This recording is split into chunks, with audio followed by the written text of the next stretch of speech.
So keep that applause going. Raise it up and make it louder.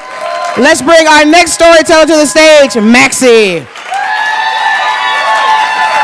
your toes right there. Add it to the plastic. Up to the plastic. Thank you. Thank you.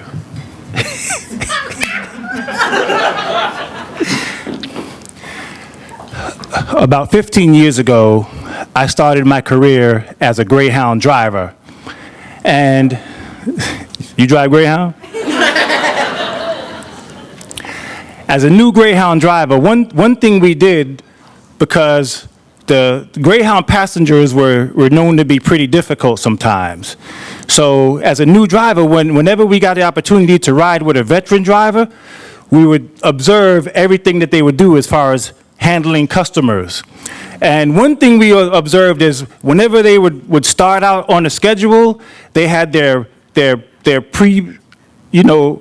pre-departure announcements, and we would listen to their announcements. And some of the Greyhound drivers had these really, really long announcements, and they would go over every little single thing.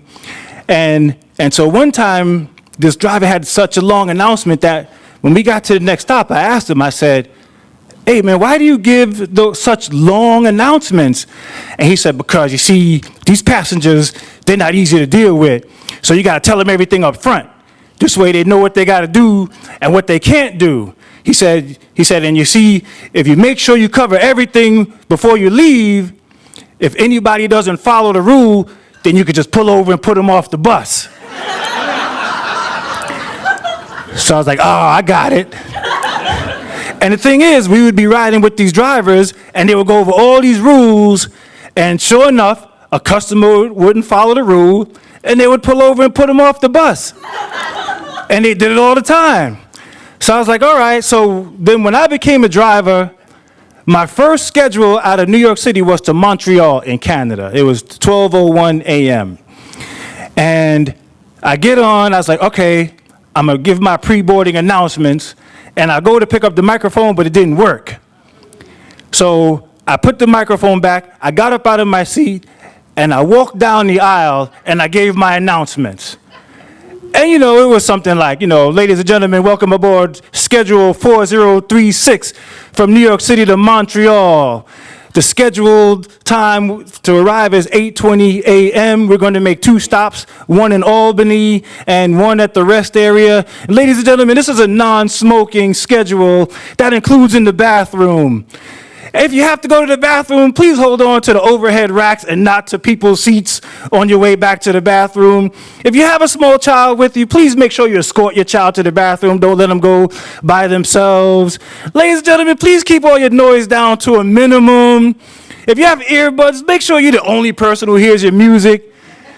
The only acceptable noise on this schedule, ladies and gentlemen, is people snoring and whatever noise babies make, because you can't tell people they can't sleep, and you can't tell babies to be quiet." And I just went on and on and on with all these rules. And I was like, "And everybody, please enjoy the trip." So as I turned around to go back to my seat, there was this lady, she was like, "Huh." I said, "Excuse me, miss, do you have a problem?" She goes, "My name is not Miss, my name is Elisa. And yeah, I got a problem. You got too many rules." I was like, "What do you mean I got too many rules?" She's like, "Yeah, you got too many rules. We can't even breathe on this bus." And suddenly everybody on the bus started going, "Yeah, yeah, you got too many rules, man." And everybody was like, "Yeah, man, too many rules." And some dude way in the back was like, "Just drive the bus, man." So I was like, "Oh, so everybody's gonna join Elisa, huh? All right. You don't want no rules? Okay, forget the rules then. I'm gonna just drive the bus." So I got back in my seat and I drove the bus to Montreal. And when everybody was getting off the bus, Miss Elisa comes down the stairs and she's like, "See, nothing happened, right?" I was like, "That's because I told you all the rules up front. That's why." So I went to my hotel, I went to sleep. When I woke up, it was time for me to pull the schedule back out of Montreal, back to New York. And who's getting on the bus? Elisa. So I was like, oh, it's you again, right? She said, yeah, and it's you with the rules. I was like, all right. I said, I'll tell you what, I'm not going to give any rules, and you watch what happens. She's like, okay, we'll see. So I just started. I was like, okay, ladies and gentlemen, let's enjoy the ride.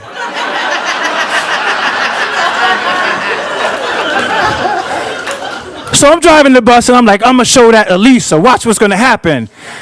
Somebody's going to go to the bathroom, and they're going to not hold on to the overhead racks, and they're going to hold on to all the seats, and they're going to wake up everybody on the way to the bus, on the way to the bathroom, and then they're going to get to the bathroom, and they're going to smoke, and they're going to try to open that little door, try to let out the air, and the air's going to blow in, and it's going to blow all up, and nobody better say shit to me.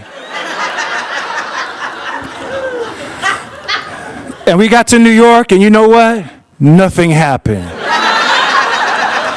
I said, that damn Elisa was right. So what I started doing was, I said, I'm going to try this again. That was Montreal. Those people speak French. I'm going to go to D.C., see what happens. Drove to D.C., did the same thing. Nothing happened. Started driving Philly, Cleveland, not giving any rules. Everything was cool. Nothing happened. I was like, oh, I get it. You don't give any rules, there's no rules to break. That's what the problem is, right? So I started telling the other drivers about Elisa's rule. Elisa's rule is have no rules. And you want to know something? By not having any rules, nobody broke any. And I never had to pull over and put anybody off the bus. Thank y'all very much.